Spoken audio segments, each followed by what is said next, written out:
Hey, how's it going, guys? Welcome back to the channel for my first review of 2026. That's right, or at least my first review of a 2026 film.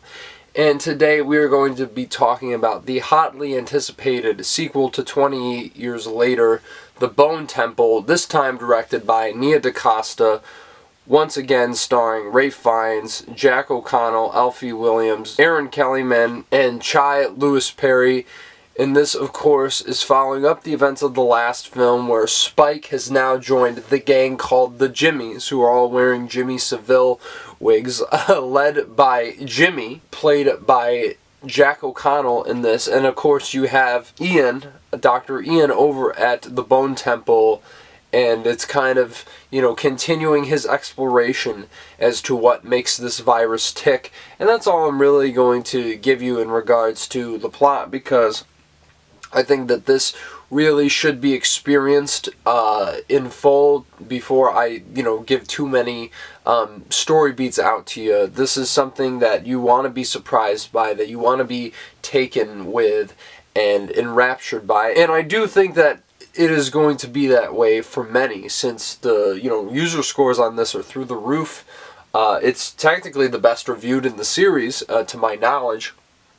And just to kind of give you a recap, if you haven't seen my review of 28 Years Later, which of course is on the channel, the first film I like. It's good. Don't love it as much as everyone else. It's elevated by Boyle's style, but I don't think that there's too much to elevate it above standard zombie fare. The second one, let's not even talk about that one. It's not good.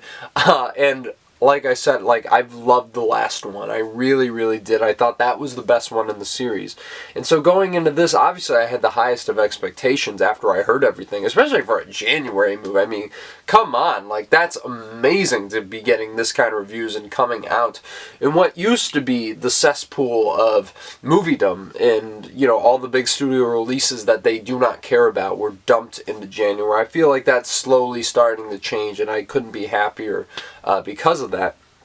But when I saw this the first time, I admit I was a little bit tired, even though I knew it amounted in something glorious by the final 30 minutes.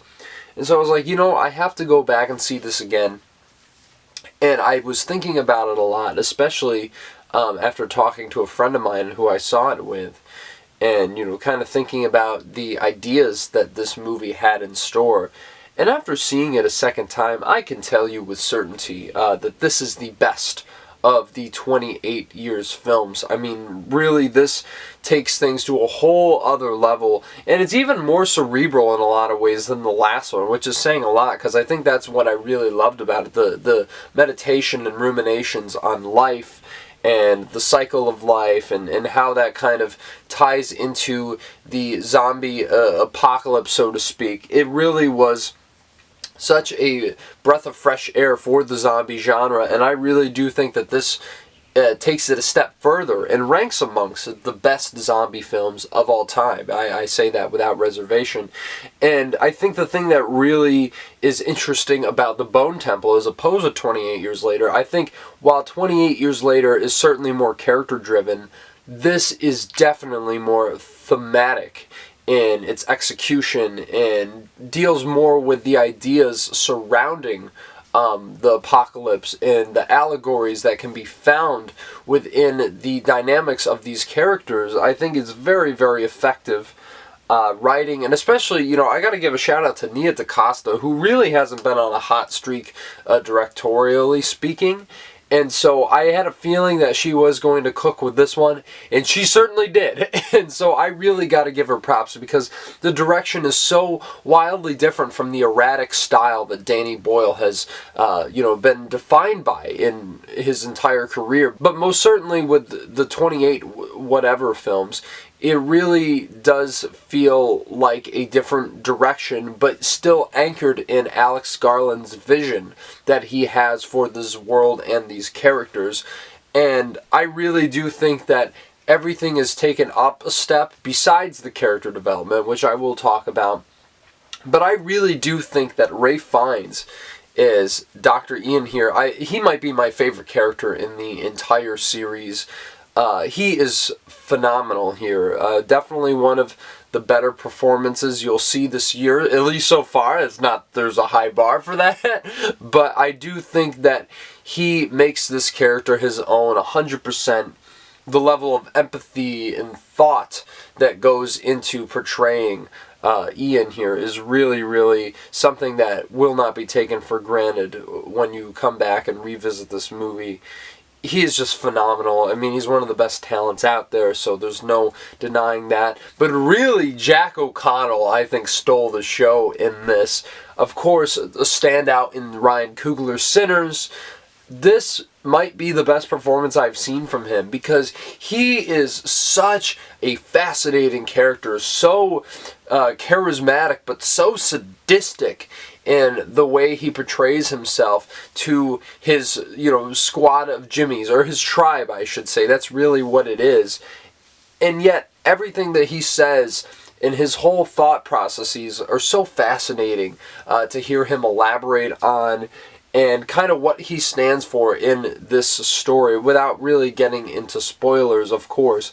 I think he is a very, very integral part of the story, and really what makes it work. I think he lends to some of the most entertaining and also some of the most terrifying moments, because this movie isn't really much about the infected as the last one was, even though there's some great jump scares in this. Seriously, they come out of nowhere. But that's the thing, the danger is looming there, and when it hits, it's at the moments that you don't expect. The build-up is almost non-existent, and I think that's what makes it so effective. But it really is more focused on, the Jimmies and the terror of what they do. I mean, this is a really sadistic bunch of assholes, and that's putting it nicely. And I really think that there's one sequence in this where it's just grueling to watch, but I think the horror of it all, the viscera, makes it that much more effective. The threat of the Jimmies themselves, which of course Spike has been initiated into, like I said. And Alfie Williams is great here, but that was one of my big disappointments of the movie, is I think that his character kind of takes a back seat in this one, which is unfortunate, but yet again, you see him going through it, having to be subjected to all the things that they do. It's a lot for him to deal with, and I think it does certainly push his journey forward at least a little bit, even if it doesn't really lead to a definitive arc like I would have hoped it to. I also like Erin Kellyman in this, who is one of the Jimmies, but maybe seems a bit more sensible than the others in their troupe, and just the dynamic that she has with Spike in this is really, really effective. I also really liked Chai Lewis-Parry, who played Samson in the last one, if you remember, the infected with the big zombie schlong. They really do some interesting stuff with Samson. You'd be surprised how much of an integral part of the narrative that he is in this, but that absolutely is the case. But yeah, this is just an overall really terrific ensemble cast.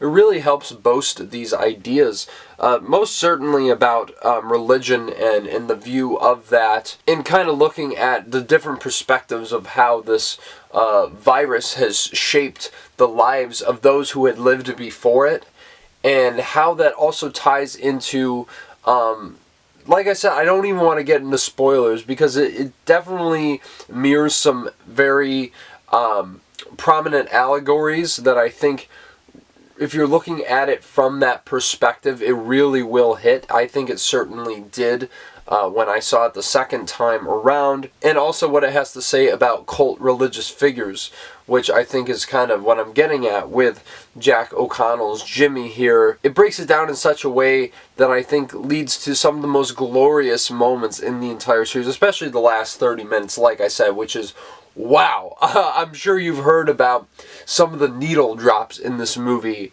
and the way they use 80s music. I mean, I did not expect to hear so much Duran Duran in this movie, but I'm all there for it. This honestly will be one of the best soundtracks of the year. Have no questions about that. But how this movie builds its ideas and exploration of its philosophy in the final 30 to 40 minutes is truly spectacular to behold, and I think leaves such a strong impression of what to take away from this film, and certainly leaves me wanting more. I cannot wait to see the third film, and I heard that this isn't doing as well as it could at the box office, and if that's the case, that's really disappointing, because I think that we're, coming out of the gate in 2026 with one of the absolute best films of the year, at least so far. But like I said, it's a little less character-driven than the other one, which is what I loved about that. The reason that this gets put up a notch higher is because the ending with the Jimmies in the last one was so bizarre and off-putting, and I think the ending, even though it's setting up the sequel, it definitely feels a bit more cohesive with the rest of the film, and not jarring in the sense that the last one was. I also think that they kind of throw you into it maybe a little bit too fast, even though the pacing of this film, don't get me wrong, is methodical, but in a way that suits it. I never felt bored watching it. It takes its time, and I think by the end you'll really appreciate where that goes. So I'm going to give 28 Years Later, The Bone Temple, a light 9 out of 10.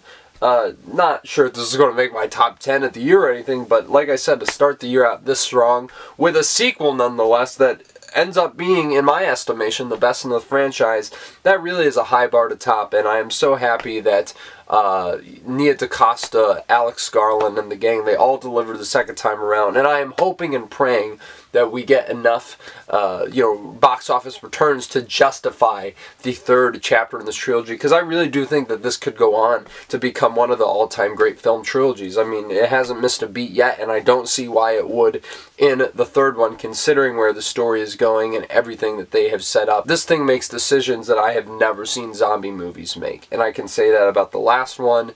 But yeah, this one most certainly takes it to a whole other level. So yeah, guys, those are my thoughts on 28 Years Later, The Bone Temple. Did you love it? Did you like it as much as the last one? Is it your favorite in the series or not? Let me know down in the comments below. And please smash the like button, subscribe to the channel if you want to see more reviews like this one. Definitely a lot to look forward to in the upcoming weeks and months going into 2026. Going to be talking about some Sundance movies, and so I'm very, very excited to see how that shakes out. So until then, you guys take it easy, stay up to date on all the Oscar videos that are coming out, and I appreciate your time, and I will talk to you guys very soon.